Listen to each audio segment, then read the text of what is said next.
लिखा हुआ है, discuss the methods of extracting meaning out of a creative text as described by Balsi in her critical practice। तो कहती है यहाँ पे जो क्वेश्चन है, क्वेश्चन में वो बता रहे हैं कि मेथड बताएं extracting meaning out of a creative text, कि हम किस तरह से एक क्रिएटिव टेक्स्ट के अंदर से मीनिंग्स जो है उसको एक्सट्रैक्ट करते हैं as described by Belsey in her critical practice.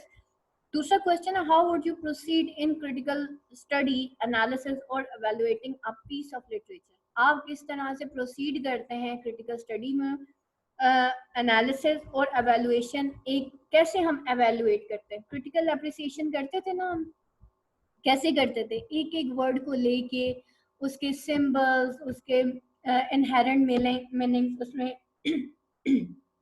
Allegory, each and everything, उसको हम डिस्कस करते थे। History of creative art shows the fact that art and criticism run side by side. Sometimes art take place of criticism and sometimes criticism take place of art. History of criticism is as deep as art of itself. Criticism has been a branch of literature in the most developing periods of human history. Like other art of the world, it also involves so many theories and sometimes so many origins. Therefore, history of criticism has become itself a subject. इस वजह से ये जो history of criticism है वो खुद एक subject बन गई है। So many critics have developed a variety of theories regarding the evaluation of a piece of literature। और इस वजह से हिस्ट्री ऑफ क्रिटिसिज्म जो है वो इटसेल्फ एक सब्जेक्ट बन चुकी है। और जो so many critics have developed a variety of theories regarding the evaluation of the piece of literature। और बहुत से जो है critics ने डेवलप किया है variety of theories regarding the evaluation of the piece of literature। So Catherine Balsi in her work Critical Practice has put forward the two methods for extracting meaning and evaluation of a given piece of text। Analytical criticism देख लेते हैं। This is most common category of criticism. It may be further divided into other branches, but the main object of all these modes is to analyze a given piece of literature.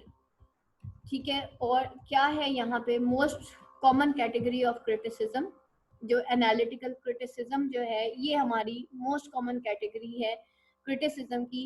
और इसमें आगे इसने इसको और branches में जो है divide कर दिया, जिसमें मेन ऑब्जेक्ट है of all these modes is to analysis a piece of literature. ठीक है, कि मेन ऑब्जेक्ट है इस मोड का वो क्या है कि हम एनालिसिस करते हैं given piece of literature. Given piece of literature, अब वो कोई ड्रामा है, कोई नॉवल है, कोई टेक्स्ट आपके सामने आ गया है, हमने रेफरेंस टू कॉन्टेक्स्ट किया, हमने बहुत सारी पोएम्स की क्रिटिकल एप्रिसिएशन की, हमने डिफरेंट नॉवेल्स को किस तरीके से क्रिटिकली एवेलुएट किया, ये सारी जो चीज़ें हैं वो क्या है, वो एनालिटिकल क्रिटिसिज्म है। The basic concept of analytical criticism is the image और concept of reader in the mind of writer. ठीक है, अब वो जो है बेसिक कॉन्सेप्ट क्या है एनालिटिकल क्रिटिसिज्म का, वो एक इमेज है और एक कॉन्सेप्ट है रीडर का in the mind of the writer. In the mind यानी कि राइटर के माइंड में। The writer while writing a text always keeps in his mind the personality of the person who is supposed to read this text in future. और जो writer होता है वो हमेशा अपने जहन में जब भी वो टेक्स्ट लिखता है तो उसके जहन में एक इमेज होता है उसके रीडर का, और वो रीडर के हिसाब से लिखता है जो कि फ्यूचर में उस किताब को कभी पढ़ेगा। Therefore, the first critic is the writer himself। इसलिए पहला क्रिटिक तो राइटर खुद होता है। He leaves some points unexplained or some other over explained। कुछ पॉइंट्स वो अनएक्सप्लेन छोड़ देता है और कुछ को वो ओवर एक्सप्लेन कर देता है। Because he is bearing the image of reader in his mind beforehand। क्योंकि उसके जहन में पहले से रीडर का एक इमेज होता है कि रीडर क्या सुनना चाहता है, वो क्या परसीव करेगा, अगर मैं ऐसे लिखूंगा तो वो क्या सोचेगा। Now when the type of the text goes in the hand of the supposed reader, अब वो जब किताब लिख दी जाती है, जैसे उमैरा अहमद की हम बात करते हैं ना, तो उमैरा अहमद ही है ना उसका नाम, तो उसके जो नॉवेल्स आजकल इतने ज्यादा इन हुए हुए हैं, इवन उसके ऊपर ड्रामाज भी बनाए जा रहे हैं, वो क्या है, वो एक्चुअली टेक्स्ट लिखती है, टाइप ऑफ टेक्स्ट लिखती है in the form of novel, जो कि उसके जहन में होता है कि सपोज रीडर तक जाएगा। यानी कि पाकिस्तानी लिटरेचर है, पाकिस्तानी लिटरेचर के हिसाब से जो है वो लिखती है, and the critics takes its birth ultimately और विदाउट कॉन्शियस एफर्ट। और वो क्रिटिसिज्म जो है उसी वक्त जो है वो मतलब वहीं पे उसकी बर्थ होती है, यानी कि वहीं से क्रिटिसिज्म स्टार्ट होती है अल्टीमेटली और विदाउट कॉन्शियस एफर्ट, यानी कि अल्टीमेटली और without conscious effort. Here we must also be sure of some other images in the mind of writer. अब बाकी इमेजेस भी देखते हैं। अब पहला इमेज क्या है, इमेज ऑफ रीडर है। बाकी इमेज ऑफ जो एक माइंडर के राइटर के माइंड में चल रहे होते हैं while creating the text, for example the image of society.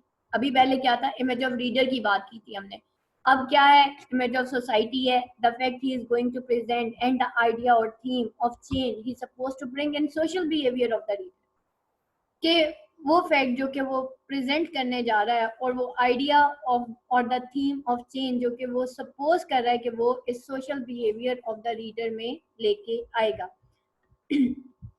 All these images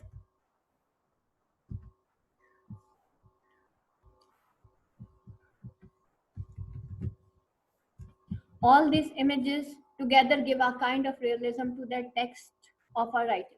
In this way, to analyze the text means to see it in the context of psychology of reader and writer and in the perspective of social norm. अब बात पीछे हो गई उन images की, ठीक है, पहले रीडर की थी, फिर हमने इमेज ऑफ सोसाइटी देखा, डिफरेंट इमेजेस देखे।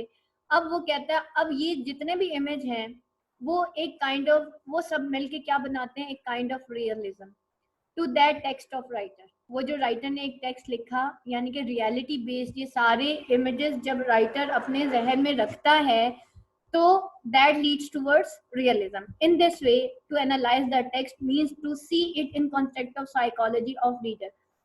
तो इसका मतलब ये है कि अगर आपने किसी भी टेक्स्ट को एनालाइज करना है, जब हम क्रिटिकल एप्रिसिएशन करते थे क्या करते थे, हम ये जहन में रखते थे भाई जो राइटर है उसकी साइकोलॉजी क्या है, context of psychology of reader and writer. तो हम रीडर और राइटर दोनों की साइकोलॉजी के हिसाब से उसको देखते हैं, उसका कॉन्टेक्स्ट जो है वो इन कॉन्टेक्स्ट रीडर और राइटर की साइकोलॉजी के हिसाब से फिर हम उसकी वो करते हैं। अब रीडर उसमें जब हम पोएम की, यहाँ पे रीडर की क्यों बात आ रही है, हम जब पोएम की क्रिटिकल एनालिसिस करते थे, याद है एंड पे हम बाकी क्रिटिक्स के कोट्स लिखते थे कि सिल्विया प्लाथ के बारे में बाकी लोगों ने या और जितने भी पोइट्स आए उन्होंने सिल्विया प्लाथ के बारे में क्या कहा, याद है। तो फिर क्या है, यानी कि बाकी रीडर्स या बाकी क्रिटिक ने जो उस लिटरेरी पीस के बारे में क्या कहा, हम उस कॉन्टेक्स्ट में भी उसको क्रिटिकली एनालिसिस करते हैं and in the perspective of social norms, और उस सोशल नॉर्म्स के पर्सपेक्टिव में भी हम फिर क्रिटिकली एवेलुएट करते थे पोएम्स को। नॉट ओनली पोएम्स, हमने तो ड्रामास को, हर चीज को क्रिटिकली एनालाइज किया, ठीक है। चेरी ऑर्चर्ड है तो हमने बताया जी ये ट्रेजिक कॉमेडी था, कॉन्टेम्पोरेरी सोसाइटी कैसी थी, डिफरेंट क्रिटिक्स का व्यू पॉइंट क्या था, रीडर्स का व्यू पॉइंट क्या था, सोशल इमेजेस क्या हमने वहां पे देखे, ठीक है, नॉर्म्स एंड ट्रेडिशंस देखी, ये सारी चीजें। In this type of criticism, the information about writer's personal life, his activities, and the theme presented in his other books help a common reader to develop some analytical approach about that given to piece of text. We do not feel any need to pay any attention to the material or fact provided in the words or structure of the text. Our understanding of text is something like pre-existing the creation of text. The ideas presented in the text are mostly ideas we have come across in practical life in some practical social surrounding. बात हो रही थी realism की। अब हमारी जो understanding of text जो है वो कुछ ऐसे होती है जो कि like pre existing creation of text, जैसे जो क्रिएटेड टेक्स्ट है वो शायद प्री एग्जिस्ट करता है, और वो क्या है, इस वजह से क्योंकि वो जो आइडिया होता है ना जो टेक्स्ट के अंदर बताया जा रहा होता है वो आइडियाज होते हैं जो हम नॉर्मली अपनी यूजुअल लाइफ के अंदर सोशल सराउंडिंग्स में देख रहे होते हैं। Common sense plays an important role in this type of criticism. अब कॉमन सेंस जो है वो इसमें एक जो है मेन रोल पैदा मतलब एक जनरेट करती है। अब देखें इसका जो पहला हमारा, अभी मैं आपको समरी बढ़ा रही थी उसमें आपको मैंने बताया था इसका जो फर्स्ट चैप्टर है वो है criticism and common sense. Criticism and common sense में हमने कॉमन सेंस और टेक्स्ट की बात करेंगे हम, और नंबर 3 रीडर की बात करेंगे। ठीक है, writer, reader, text and then common sense, ये वाली सारी चीजें हैं। ये आपका फर्स्ट चैप्टर है कैथरीन वेल्सी के क्रिटिकल प्रैक्टिस का, जिसके ऊपर ये क्वेश्चन बना हुआ है और हम वो पढ़ रहे हैं। ठीक है, like that is the first chapter. ठीक है, और उसी के ऊपर अब वो कहता है इन सारे आइडियाज के साथ जब text and writer and reader और फिर उन इमेजेस की बात होती है, उन इमेजेस में हम रीडर की बात करते हैं, वो सोसाइटी का इमेज लेता है और बहुत सारे इमेजेस लेता है, दैट लीड्स टू रियलिज्म। और उस रियलिज्म के बाद कॉमन सेंस जो है वो एक इम्पोर्टेंट रोल प्ले करती है।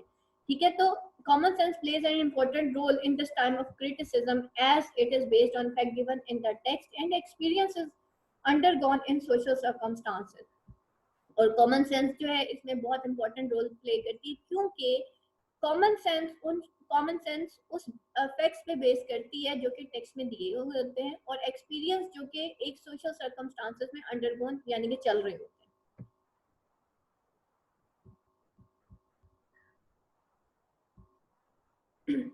In this type of criticism, two types of forces govern: the force of human nature, which we can find in nearly all human beings, and forces of social circumstances given particular to the individual of that type। अब जो है इस तरह की criticism में दो types of forces जो है वो गवर्न करती है। एक तरफ ह्यूमन नेचर होती है और दूसरी तरफ वो जो सोशल सर्कमस्टांसेस होते हैं, individual versus society, the main theme. ठीक है, हमने हर जगह इंडिविजुअल वर्सेस सोसाइटी पढ़ा। ठीक है, तो वो उस टेक्स्ट का हिस्सा बन जाता है। The basis and the reason of an analytical approach, therefore, is the function of classical realism and common sense in the reading of literary text. It's need to be explained and it if the common sense helps creating the classical realism or the classic realism helps developing the common sense। और ये जो basis और reason है एक analytical approach की, therefore वो function है classical realism का और common sense in reading of literary text. ठीक है, ये बेसिस और रीजन ही है जो कि एक एनालिटिकल अप्रोच देती हैं, और ये जो है प्ले करती हैं, यही वो फंक्शन है ऑफ क्लासिकल रियलिज्म का। जो हम रियलिज्म की बात करते हैं और कॉमन सेंस एक लिटरेरी टेक्स्ट के दौरान जो हमारी क्लासिकल रियलिज्म का फंक्शन होता है और कॉमन सेंस का होता है। इट नीड्स टू एक्सप्लेन, और इसको एक्सप्लेन करने की जरूरत पेश आती है, that if the common sense helped creating the classical realism or the classical realism helped developing the common sense, कि क्या कॉमन सेंस जो है क्लासिकल रियलिज्म क्रिएट करती है या क्लासिकल रियलिज्म जो है वो डेवलप करती है कॉमन सेंस को।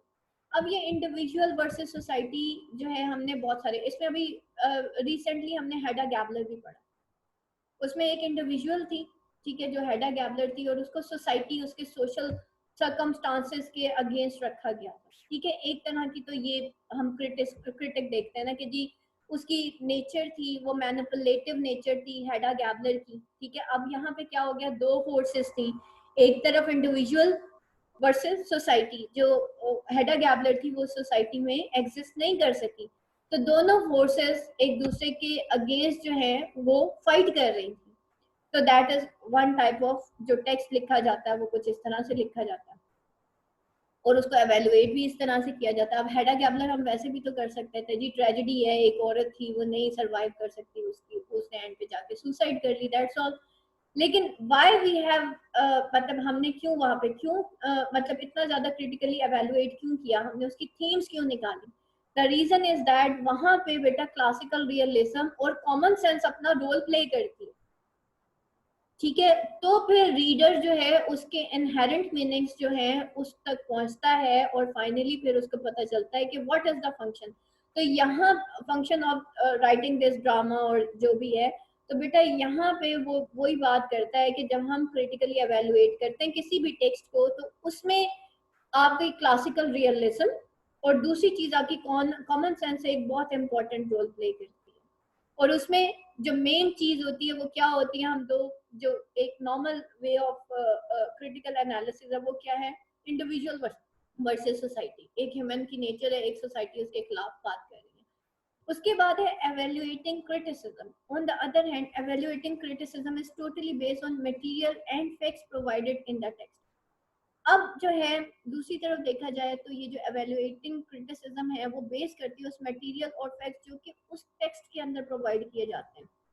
Followers of this method do not pay any attention to the concept or image of the reader of personal life or social circumstances of the writer. और इस तरह के जो फॉलोअर्स होते हैं, इस तरह के जो क्रिटिक्स होते हैं, वो ना तो को देखते हैं कि भाई जो रीडर का कॉन्सेप्ट या इमेज क्या है उसकी पर्सनल लाइफ का, या सोशल सर्कमस्टांसेस ऑफ राइटर क्या है.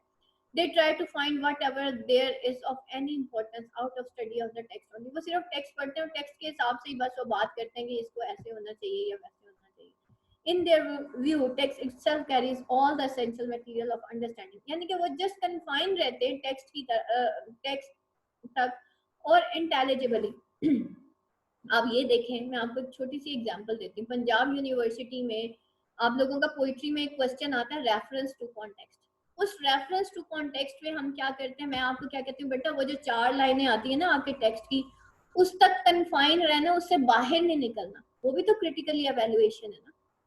लेकिन जब हम क्रिटिकल अप्रिसिएशन करते हैं एक पोएम की, फिर हम क्या करते हैं, हम उसमें थीम्स, आइडियाज, क्रिटिक के आइडियाज, क्रिटिक्स ने क्या कहा, रीडर ने क्या परसीव किया, उस दौर के लोगों ने क्या कहा, हम कितनी सारी बातें करते हैं, उस सोसाइटी का इमेज कैसा था, वो सारी बात करते हैं. लेकिन जब हम रेफरेंस टू कॉन्टेक्स्ट का क्वेश्चन करते हैं, फिर क्या करते हैं, हम कन्फाइन रहते हैं टुवर्ड्स द टेक्स्ट, हम उस टेक्स्ट से बाहर बात नहीं करते. तो दैट इज द वे कि किस तरीके से टेक्स्ट को क्रिटिकली 2 तरीकों से हम इस वक्त कर चुके हैं, और वो आपको कैथरीन बेल्सी के थ्रू भी बताया जा रहा है. ठीक है, तो उसके अंदर in the view role of common sense and realism is no importance. ठीक है, for example in Belsey view, तो उस रेफरेंस टू कॉन्टेक्स्ट के क्वेश्चन में हम क्या करते हैं जी, वो जो हेडा गैबलर थी एट द एंड, उन 4 लाइनों के एंड हम क्या करते हैं जी, एंड में उसकी ट्रेजेडी हो गई थी और उसने अपने आप को जो है वो शूट कर लिया था, और that's all. For example, in Bell's view, common sense itself is a development or generated function of the outer world. It has no particular and specified rule. Common sense जो होती है वो itself एक development है, एक generated function है outer world का, और इसका कोई पर्टिकुलर और स्पेसिफिक रूट्स नहीं है. अच्छा जी. On the other way of modern critics is based on the structure and language of the text. They do not care about the psychology of the writer or his social surroundings. According to them, possibility of the meaning greatly lies in the given text. वो कहता है कि ये possibility, अब meanings पे हम बात करने लगे, ठीक है, text के meanings पे, वो given text में होते हैं. In this way, problem of critic is not to find the meanings or the intelligibly in the text. अब वो कहते हैं कि इस वजह से प्रॉब्लम ऑफ क्रिटिक्स ये नहीं है कि वो मीनिंग्स फाइंड आउट करे या और द इंटेलिजिबिलिटी इन द टेक्स्ट, या वो ये देखे कि भाई इस टेक्स्ट की इंटेलिजिबिलिटी क्या है, यानी कि एक ही वर्ड की वो जिसे कहना चाहिए ना बाल की खाल ना उतारे. He aims at discovering the contribution of unconscious in the process of creation. अब वो जो है डिस्कवर करता है एक्चुअली, वो जो क्रिटिक होता है, contribution of unconscious in the process, वो जो क्रिएट किया उसमें कंट्रीब्यूशन ऑफ अनकॉन्शियस. आप देखें, आप लोगों को टेड ह्यूज की पोएम पढ़ाई थी मैंने, वो द थॉट फॉक्स, उसमें क्या था, कंट्रीब्यूशन ऑफ अनकॉन्शियस माइंड था in the process of creation in his views. और एंड पे क्या होता है, पोएम जो है वो आपके सामने आ जाती है. चले उसको छोड़ें जिसने नहीं टेड ह्यूज की ये पोएम पढ़ी, लेकिन आप ये देखें कि हम बात करते हैं चौसर की. अब उसने कितनी खूबसूरती से एक कंट्रीब्यूशन थी एक अनकॉन्शियस माइंड की in the process of creation. ठीक है, तो वो उसको देखता है रादर ये कोई लिरिकल पोइट्री है, ये कोई एपिक है, ये मोक एपिक है, ये क्या है. In this view the text is written in the process of creation and that there lie some gaps and silences in the world and sentences. तो इस वजह से वो रिटर्न प्रोसेस क्या होता है, वो एक क्रिएशन होती है, वो पोएम होती है, वो ड्रामा होती है, वो लिरिक होता है, एपिक होता है, या जो भी होता है, ठीक है। और there lies some gaps and silence in the word, और वहां पे कुछ गैप्स और साइलेंस होते हैं वर्ड्स में और सेंटेंसेस में। In this way the function of critic is to find out those gaps and lapses. This is termed as construction of a text. इसको हम कहते हैं, ये कंस्ट्रक्शन है एक टेक्स्ट की, a construction that results in deconstruction of already written intelligible text. ये एक ऐसी कंस्ट्रक्शन है जो रिजल्ट करती है in deconstruction of already written intelligible text को। यानी कि उसके बाद जो क्रिटिक्स हैं वो जो एक्सपेक्ट कर रहे होते हैं, जैसे मैंने कहा बच्चा जो है वो एक्सपेक्ट करता है कि उसको वो रोज मांगता है, लेकिन उसको व्हाइट रोज ला के दे दिया जाता है, वो कहता है नहीं मैंने व्हाइट नहीं लेना था, मैंने तो रेड लेना था। तो ये क्या हो गया, कंस्ट्रक्शन क्या हुई, रोज, और डीकंस्ट्रक्शन क्या हो गई कि उसने उसको निगेट कर दिया and he is craving for the red rose और वो बोला कि नहीं भाई मुझे ये नहीं, ये चाहिए। This is mode of evaluating criticism. Evaluation, अब हम क्या करते हैं कि जब हम पोएम लिखते थे तो पोएम की का क्रिटिकल एनालिसिस उस वक्त स्ट्रांग होता है, या इवन आप कोई ड्रामा उसका क्वेश्चन ही कोई लिखते हैं, बेटा वो उस वक्त तक स्ट्रांग नहीं होता जब आप किसी और क्रिटिक की कोट ना लिखें, और दूसरे क्रिटिक की कोट भी एक उस ड्रामा के हक में और एक उस ड्रामा के अगेंस्ट, दोनों लिखनी होती है, फिर आपको ज्यादा मार्क्स मिलते हैं एज कंपेयर्ड के आप उसकी अपने टेक्स्ट को लिखना शुरू कर दें। This is mode of evaluating criticism. Evaluation there is not the evaluation of the psychology of writer but the evaluation of given fact of the text. और यहाँ पे हमने कोई राइटर की साइकोलॉजी को एवेल्युएट नहीं करना, बल्कि हमने गिवन फैक्ट्स ऑफ टेक्स्ट को करना है, evaluate. Therefore, for the followers of this type of criticism, meanings do not lie out of the text in any form. Whatever intelligible points are that lie in the text, there is no possibility of inter-intelligibility in the writer and the reader of critic and the prevailing social circumstances. यहाँ पे वो बात करता है कि whatever intelligible points are that lie in the text, जो भी वहां पे जैसे भी इंटेलिजिबल पॉइंट्स लाई करते हैं टेक्स्ट में, वहां पे कोई ऐसी पॉसिबिलिटी नहीं होती of inter intelligibility in the writer and the reader of the critic, कि वहां पे कोई पॉसिबिलिटी नहीं है कि हम राइटर और रीडर को जो है वो क्रिटिकली एवेलुएट करना शुरू करते हैं, और the critic and the prevailing social circumstances. Perhaps that is why they say this type of criticism is the kind of expressive realism, a realism that is in fact not realism but seems realism. तो इस तरह की kind of realism को हम expressive realism कहते हैं, जो कि क्या है, वो in fact realism तो नहीं है लेकिन वो realism लगती है। In this way, expressive realist text is the text that is not realistic by that is expressed in the realistic way. In other words, the followers of this type of critical practice do not find any relation in the text and the existing fact in the society. In their view, both these things are quite different for each other. To conclude, we must say that both these critical approaches have their own positive and negative points, but followers of both methods have strong views about their